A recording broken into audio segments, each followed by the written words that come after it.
সুপ্রিয় দর্শক, আপনার জন্ম নিবন্ধন করা আছে এবং জন্ম নিবন্ধনের সার্টিফিকেটও আছে, কিন্তু আপনি চাচ্ছেন যে আপনার জন্ম নিবন্ধনের যে কপিটা আছে এই কপিটা আসলে অনলাইনে পাওয়া যায় কিনা, বা এই জন্ম নিবন্ধনের কপি বা জন্ম নিবন্ধনের নাম্বার আপনি কাউকে দিলেন, বা সরকারি বিভিন্ন কাজে জন্ম নিবন্ধন নিয়ে থাকে, শিক্ষা প্রতিষ্ঠানে নিয়ে থাকে, তারা এটা নিয়ে কি কাজ করে, তারা কি অনলাইনে ভেরিফাই করতে পারে?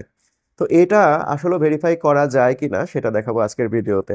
তো যারা এই বিষয়টা নিয়ে খুব কৌতূহলী তারা এই ভিডিওর সাথে থাকুন, আর যারা কৌতূহলী নয় তারা চলে যেতে পারেন, প্রবলেম নাই। দেন এখন এখান থেকে আমরা চলে যাব আমাদের মোবাইলে, অথবা আপনি যদি কম্পিউটার ইউজ করে থাকেন তাহলে কম্পিউটারে চলে যাবেন, এবং কম্পিউটার বা মোবাইল থেকে যে কোনো একটা ব্রাউজার আপনি ওপেন করবেন। যেমন আমি এখান থেকে ক্রোম ব্রাউজারটা ওপেন করে নিলাম।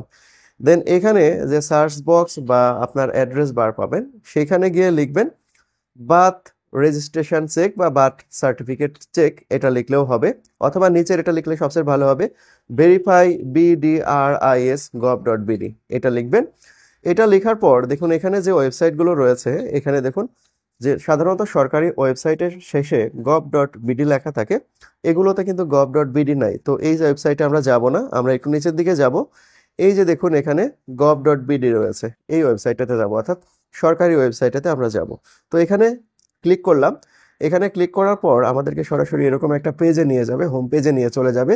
তো এখানে দেখুন এই জায়গাটাতে 3 লাইন রয়েছে, এই 3 লাইনের উপরে আমাদেরকে ক্লিক করতে হবে। তো এখানে আমরা 3টা অপশন পাচ্ছি। এই 3টা অপশনের মধ্যে এই যে জন্ম নিবন্ধন যে অপশনটা রয়েছে, এই অপশনের উপর একটা ক্লিক করব। তারপরে দেখুন এইখানে আমরা আসলে চলে গেছি অন্য জায়গাতে, এইখানে আমাদের আসলে দরকার নাই। আবার এখানে ক্লিক করব, ক্লিক করার পর আবার জন্ম নিবন্ধনে যাব। এখান থেকে দেখুন সার্টিফিকেট, এখানে বারবার মানে চলে যাচ্ছে, এখানে এখানে একটু সতর্কতার সাথে করতে হবে। জন্ম নিবন্ধন অনুসন্ধান, জাস্ট এটার উপরে আমরা ক্লিক করব। আপনাকে কিন্তু এখানে কয়েকবার ট্রাই করতে হবে। এখানে জন্ম নিবন্ধন, আবারও ক্লিক করলাম, এই যে জন্ম নিবন্ধনের তথ্য অনুসন্ধান, বারবার কিন্তু পরের স্টেপে চলে যায়, এখানে আমরা যাব না, জন্ম নিবন্ধন অনুসন্ধান এই ধাপটাতে আমরা যাব।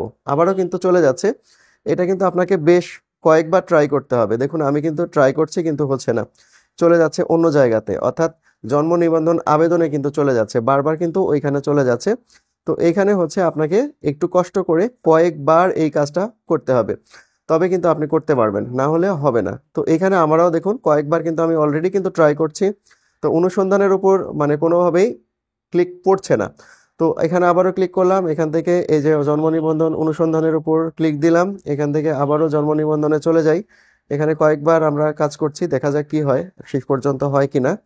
হচ্ছেই না, আমরা আবারও চলে যাচ্ছি ওইখানে জন্ম নিবন্ধনের অনুসন্ধানে চলে যাচ্ছি। আসলে সরকারি ওয়েবসাইটগুলো এরকমই হয়ে থাকে, এবার হয়েছে, অনেক কষ্ট করে এবার হলো। এই যে লিঙ্কটা আমি পেলাম, এই লিঙ্কটা সরাসরি এই ভিডিও ডিসক্রিপশন বক্সে দিয়ে দিব, সেখান থেকে আপনারা চাইলে এই জায়গাটাতে সরাসরি আসতে পারবেন। আর যদি এইভাবে আমি যেভাবে দেখালাম এভাবে যদি আসতে চান তাহলে আপনারা অনেক কষ্ট হবে। তো ডিসক্রিপশন বক্সে যাবেন এই ভিডিওর, সেখান থেকে সরাসরি লিঙ্কের উপর ক্লিক করবেন, তাহলে এই জায়গাটাতে চলে আসবেন, তাহলে আপনাদের কষ্টটা অনেকটাই লাঘব হবে। এখন এইখানে দেখুন আমরা কয়েকটা বক্স পাচ্ছি, বিশেষ করে 2টা বক্স পাচ্ছি। প্রথম যে বক্সটা রয়েছে এই জায়গাটাতে আপনার জন্ম নিবন্ধনের নাম্বারটা দিতে হবে, এবং এই জন্ম নিবন্ধনের নাম্বারটা কিন্তু অবশ্যই 17 ডিজিটের হতে হবে, এবং এইখান থেকে দিতে হবে হচ্ছে আপনার ডেট অফ বার্থ দিতে হবে। তো এখানে আমরা জন্ম নিবন্ধনের নাম্বার এবং ডেট অফ বার্থ দিয়ে দিব। আর নিচে দেখুন এখানে যে এই যে যোগফল বা বিয়োগফল যাই আসুক না কেন, যার রেজাল্ট হবে সেই রেজাল্টটা এখানে দিতে হবে। তো এখানে আমরা জন্ম নিবন্ধনের নাম্বারটা এখন দিয়ে দিব। জন্ম নিবন্ধনের নাম্বারটা এখানে আমি দিয়ে দিলাম। এখন এখানে আমরা দিব ডেট অফ বার্থ। প্রথমে দিতে হবে আপনার জন্মসাল, তারপরে একটা হাইপেন, তারপরে দিতে হবে মাস, এবং তারপরে দিতে হবে তারিখ। অর্থাৎ আপনার প্রথমে দিতে হবে আপনার জন্মসাল, তারপরে মাস, এবং পরে তারিখ দিতে হবে। ওকে, এটা দেওয়ার পর যে কাজটা করতে হবে, এটার উপর ক্লিক করলাম। এখন এখানে যোগ করলে যে রেজাল্টটা হবে সেই রেজাল্টটা এখানে দিতে হবে। তো এই রেজাল্টটা আমরা এখানে দিয়ে দিচ্ছি, রেজাল্টটা হচ্ছে 42, এটা দিয়ে দিলাম। দেওয়ার পর এখানে সার্চ বাটনের উপর ক্লিক করলাম। তাহলে দেখুন এখানে আপনার জন্ম নিবন্ধনের যে তথ্য রয়েছে সেই তথ্যগুলো এখানে চলে আসবে, অর্থাৎ আপনি এই তথ্য ব্যবহার করে যে কারো জন্ম নিবন্ধনের তথ্য আপনি এভাবে যাচাই করতে পারবেন, এবং এর জন্য কোনো আইডি লাগবে না, কোনো পাসওয়ার্ড লাগবে না, কিছুই না, একদম খুবই সিম্পল। আপনি আপনার ফ্যামিলির কারো জন্ম নিবন্ধন নিয়ে কোনো যদি ঝামেলায় থাকেন, বা ঠিক আছে কিনা এটা কনফিউশনের মধ্যে আছেন, ইউনিয়ন পরিষদ থেকে যে তথ্যটা দিয়েছে আপনার কাছে মনে হচ্ছে এই তথ্যটা একটু রিলায়েবল না, তাহলে এভাবে যদি আপনি চেক করেন তাহলে আপনার সমস্ত ইনফরমেশন আপনি ঘরে বসে এভাবে মোবাইল দিয়ে চেক করতে পারবেন।